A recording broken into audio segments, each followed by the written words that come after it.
L'épisode d'aujourd'hui est dédié à la mémoire d'Anna Paula Sulzbach, une gaucha de Santa Cruz do Sul qui a été victime d'un crime barbare survenu le 14 décembre 2012 alors qu'elle n'avait que 15 ans. Je pense que, bien au-delà du souvenir des faits entourant la commission du crime et de l'excellente enquête policière, nous devons garder en nous un sentiment de gratitude envers tous les professionnels qui ont œuvré pour aboutir à la condamnation de l'accusé. D'ailleurs, condamné pour 2 homicides. Parce que, dans cet univers de crimes réels, nous avons le regret de connaître de nombreuses histoires sans solution ou des histoires de criminels qui sont restés impunis. Mais heureusement, David Stein de Oliveira est en prison et paie pour le mal qu'il a fait. Je suis Marcos Campos, soyez tous les bienvenus. Ici, chaque semaine, il y a 3 nouveaux épisodes. Si vous aimez découvrir des histoires vraies, je vous invite à vous abonner et à suivre la chaîne. Si vous le pouvez, devenez membre, car cela nous aide énormément dans la production des épisodes. Si vous ne pouvez pas maintenant, ce n'est pas grave. Un like, un commentaire ou un emoji m'aident déjà beaucoup. Les messages sont passés, passons aux faits.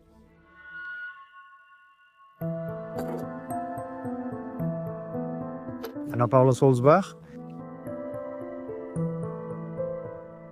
En 2012, Anna Paula Sulzbach n'avait que 15 ans. Elle était l'aînée des 3 enfants du couple, Dario et Sylvanie Sulzbach. D'après ce que nous avons pu recueillir des sources journalistiques, ils formaient une famille simple, unie et aimante. Paula, comme on l'appelait à la maison, était une adolescente populaire, toujours entourée d'amis, mais attachée à sa famille et d'habitudes casanières. Du genre à aimer écouter de la musique et surfer sur l'ordinateur. Elle partageait la chambre avec sa sœur Luana, d'1 an sa cadette. Dans la décoration du coin de l'adolescente, il y avait, parmi d'autres objets personnels, un cadre photo avec la photo de sa fête de 15 ans. La médaille d'or du tournoi de futsal de l'école et la peluche préférée depuis l'enfance. Autrement dit, la description d'une jeune fille à la vie normale. Santa Cruz do Sul compte plus de 130 000 habitants et se situe à environ 155 km de Porto Alegre. Santa Cruz do Sul possède un indice de développement humain, l'indice de développement humain très élevé. Ce résultat découle de son économie, historiquement liée à la culture du tabac, la ville étant considérée comme la capitale mondiale du tabac. Il y a l'aspect touristique et il y a beaucoup de choses positives à dire sur cet endroit où il semblait extrêmement sûr de vivre et d'élever des enfants. Cette perception de sécurité a complètement changé un vendredi, le 14 décembre 2012. Lorsque Anna Paula est sortie vers 20h45, disant à ses parents qu'elle allait chez une amie et qu'elle n'est pas rentrée chez elle. En réalité, cette amie n'était pas en ville et Anna Paula avait l'intention d'aller chez un ami qui habitait le même quartier qu'elle. Il s'appelle Kelvin Soares. Il avait 16 ans à l'époque et il a échangé des messages avec Paula, convenant qu'elle irait chez lui. Ensuite, ils devaient se rendre ensemble au monument à l'immigrant allemand, un lieu de rendez-vous habituel dans le centre-ville. Selon le témoignage de moi, j'ai dit qu'elle vienne chez moi à 11h. Elle m'a répondu que rester 1 heure de plus dans la rue était dangereux, mais je ne savais pas qu'elle était déjà dehors. J'ai appelé inquiet et elle a répondu qu'elle était déjà en route pour venir chez moi. Paula n'est pas arrivée à l'adresse de Kevin et elle n'a plus répondu aux appels de son ami. C'est pourquoi, avec un autre ami, il l'a cherché sur le supposé trajet entre les 2 domiciles. Il est aussi allé au monument à l'immigrant allemand, mais il ne l'a pas trouvé. Par la suite, les messages échangés entre les amis ont été récupérés. Il a donc été prouvé que Anna Paula disait effectivement qu'elle allait passer chez son camarade, mais elle n'y est jamais arrivée, ni là-bas, ni chez elle. Ainsi, le samedi matin, les parents ont signalé la disparition de leur fille et les recherches officielles ont commencé. Le corps de la jeune fille a malheureusement été retrouvé 3 jours plus tard, le lundi après-midi, dans le parc de la Croix. Et les marques sur le corps ont révélé à la police comment se sont déroulés les moments qui ont précédé sa mort. Selon le rapport d'expertise, Anna Paula Sulzbach était alcoolisée. Elle présentait des lésions aux organes sexuels, ainsi qu'un choc hémorragique dû à un polytraumatisme causé par une chute d'une hauteur de 40 ou 50 mètres. Et les sources présentent quelques divergences. La localisation du corps de l'adolescente a eu lieu lors d'une seconde fouille au même endroit, guidée cette fois par des chiens renifleurs. Donc, la thèse de la police est que le corps n'est pas tombé directement au sol au moment de la chute du haut de la falaise. Il a dû rester coincé dans la végétation ou sur des rochers sur la pente. Et avec la forte pluie, il a finalement atteint le sol où les chiens l'ont ensuite retrouvé à la fin de l'après-midi du 17 décembre. De nombreuses images de l'endroit, qui est public, nous aident à comprendre un peu la dynamique de ces faits. Regardez la hauteur du flanc de cette montagne. Et les interviews et témoignages des parents de la jeune fille, au début de l'enquête en 2012, sont bouleversants. Dario Sulzbach, le père, accompagné de son fils João Pedro, qui avait 9 ans, essayait encore d'accepter cette dure réalité que Paula, sa fille aînée, ne reviendrait plus à la maison. Les souvenirs heureux de la fête des 15 ans étaient encore très récents, c'est-à-dire qu'il ne semblait pas possible qu'une telle tragédie puisse arriver à la famille. La faible différence d'âge entre les filles, Paula et Luana, a fait que le père était très présent dans la vie de ses filles. Autrement dit, les deux petites donnaient, entre guillemets, le travail de jumelles, avec l'alimentation, les couches et cette routine trépidante d'avoir des bébés à la maison. Et avec cela, Monsieur Dario était plongé dans le quotidien aux côtés de son épouse. Il a attribué à cela les liens étroits qu'il entretenait avec ses filles. Et il regrettait que Paula, qui ne cachait rien à son père, ait été trompée dans ce piège du 14 décembre 2012. Dans le cœur des parents, en plus de la nostalgie, subsistait ce vague sentiment de regret ou de culpabilité de ne pas avoir été à ses côtés lorsqu'elle en avait eu besoin. Et ici, les amis, nous comprenons que ces pensées qui traversent l'esprit des proches des victimes font partie du processus de deuil, n'est-ce pas? Quand la raison essaie d'expliquer la tragédie, surtout dans le cas des parents, par rapport à la mort de leurs enfants. Mais ni le père ni la mère n'ont rien fait de mal. Ils n'ont rien à regretter ou à se reprocher. Le responsable de leur perte, de la mort de l'adolescente, de leur fille bien-aimée et de toute cette douleur, c'est l'homicide. Tout à l'heure, nous parlerons de lui. Au début, les parents ne connaissaient pas les détails de l'enquête. Ils ont affirmé qu'ils suivaient l'évolution du travail des policiers à travers la presse. Ils espéraient avec impatience que l'affaire soit officiellement élucidée, car dans les jours qui ont suivi le crime, de nombreuses allégations et rumeurs ont circulé dans le quartier. Mais les parents ne s'intéressaient pas aux suppositions et aux commérages qui circulaient, ils attendaient la vérité. De leur côté, il n'y avait aucun suspect. Rien du genre petit ami jaloux, ex-petit ami, disputes à l'école ou relations à risque. Aucun signe de problème avec qui que ce soit, aucune inimitié. Apparemment, au début de l'enquête, la police pensait qu'il s'agissait d'un crime d'opportunité commis par un inconnu. Un prédateur à l'affût. Cependant, au fur et à mesure de l'avancement de l'enquête, un ou plusieurs suspects ont fini par être ciblés. Cependant, aucun nom n'a été révélé et l'enquête se poursuivait donc dans le secret. Bien sûr, il semble y avoir une certaine liberté d'action dans les pratiques des commissaires. Et ceux qui suivent des affaires criminelles réelles, comme celles que nous présentons ici sur la chaîne, le savent très bien. Parfois, les commissaires, les enquêteurs ou les policiers militaires impliqués jouent aux cartes sur table lors des interviews, révélant des détails et donnant des informations au public. Et puis, dans d'autres cas, c'est comme l'avocat d'un criminel, rien à déclarer. Mais on sait que la police a essayé de reconstituer ses déplacements le jour de sa disparition, recueillant les témoignages de personnes qui ont affirmé avoir vu ou parlé avec Paula ce vendredi-là. Enfin, dans le cas d'Anna Paula Sulzbach, un détail très important a été la disparition de son téléphone portable, ce qui a conduit à la demande de levée du secret téléphonique, pour que les enquêteurs puissent avoir accès au contenu des messages et des appels que la jeune fille avait passés, ainsi qu'à la géolocalisation du téléphone.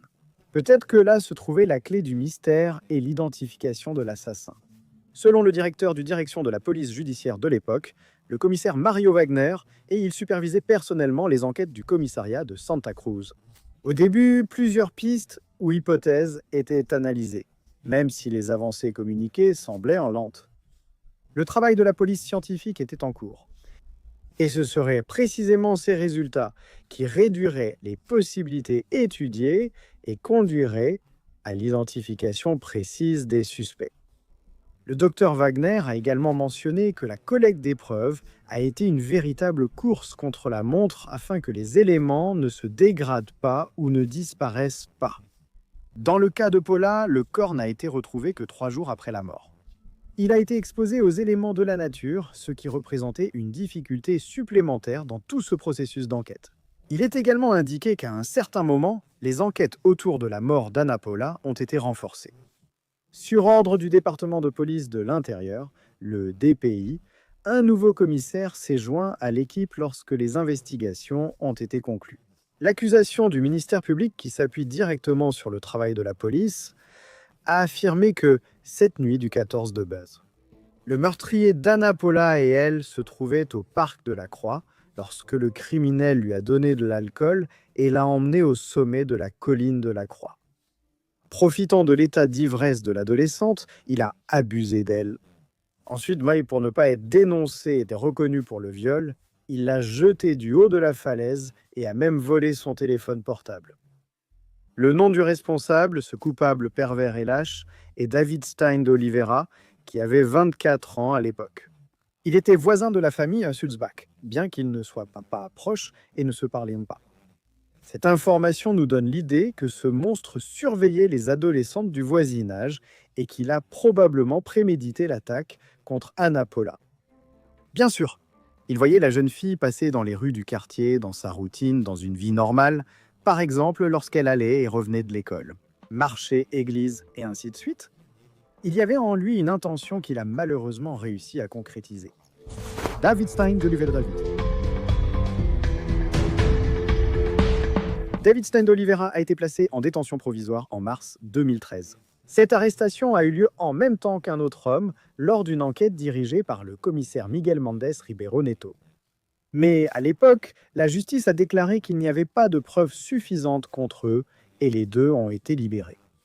Au fur et à mesure de l'enquête, la police a identifié, grâce à la levée du secret téléphonique et aussi aux témoignages de témoins, que lui, David, se trouvait dans la même région qu'Anna Paula lorsque le crime a eu lieu.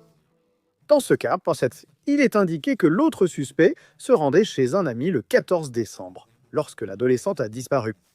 Ce qui a été prouvé. Et par conséquent, ce deuxième nom a été retiré de la liste des suspects. Ce qui a été révélé lors du procès de David, c'est que les preuves ne laissaient aucun doute sur le fait qu'il se trouvait dans la même zone géographique que Paula. Car les derniers signaux de son téléphone portable avant sa disparition, et ceux de son téléphone à lui, ont été émis du même endroit. Selon l'enquête, l'auteur du meurtre a commis une grave erreur en gardant le téléphone portable de l'adolescente. Après sa mort, il a seulement changé la carte SIM à cause des preuves liées au téléphone. Il a finalement avoué le vol, cela lors de sa 3e déposition cependant, il n'a pas admis avoir tué Paula. La police a souligné les nombreux mensonges et incohérences du suspect.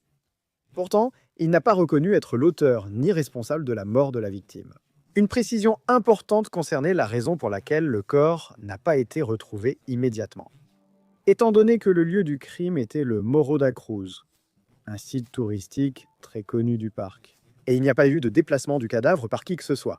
Autrement dit, comme je l'ai mentionné tout à l'heure, la hauteur était importante et le corps était resté coincé dans la végétation, sur des rochers, avant de toucher le sol. Ainsi, les premières recherches menées au pied là du Morro da Cruz, le lendemain de la disparition de Paula, ils n'ont pas retrouvé la victime. C'était très étrange, et l'absence du corps donnait lieu à l'hypothèse d'un enlèvement ou d'une fuite, et même à l'espoir que la jeune fille soit encore en vie. Malheureusement, cette situation atypique était due à la géographie et au relief du lieu. Et cette conclusion était venue de l'analyse réalisée par l'Institut général de la police scientifique. L'Institut général de la police scientifique, la veillée funèbre et l'enterrement d'Anna Paula Sulzbach ont eu lieu mardi matin, en présence de nombreuses personnes de la communauté. La directrice de l'école, où l'adolescente a étudié pendant 9 ans, a déploré le crime. Et elle a tenu à mentionner que l'année précédente, en 2011, Anna Paula avait été élue l'élève la plus belle de l'école. Mais elle a dit que ce concours ne serait plus organisé, du moins tant qu'elle serait à la direction du collège, comme une façon de rendre hommage à la jeune fille. Après les cérémonies religieuses, une marche a été organisée à travers tout le centre-ville jusqu'au commissariat de police de permanence. La délégation de la protection des personnes et des animaux exigeant plus de sécurité à Santa Cruz do Sul et réclamant justice pour la mort d'Ana Paula. Le procès. Il faut savoir, les amis, qu'il y a 17 procès publics contre cet individu. Eh bien, comme nous l'avons dit ici, David était suspecté depuis 2013. Cependant, la plainte du ministère public a finalement été acceptée par la juge Marcia Inès en septembre 2015. C'est alors que la justice a estimé que la matérialité du délit était démontrée par le rapport de police, le rapport d'expertise, le rapport d'autopsie, les rapports d'examen de rapports sexuels et d'attentats à la pudeur. Des questions anatomiques, une expertise toxicologique, ainsi que le rapport de localisation du téléphone portable et les témoignages des témoins. En ce qui concerne le procès attendu de cette affaire, qui a choqué le Rio Grande do Sul par sa cruauté.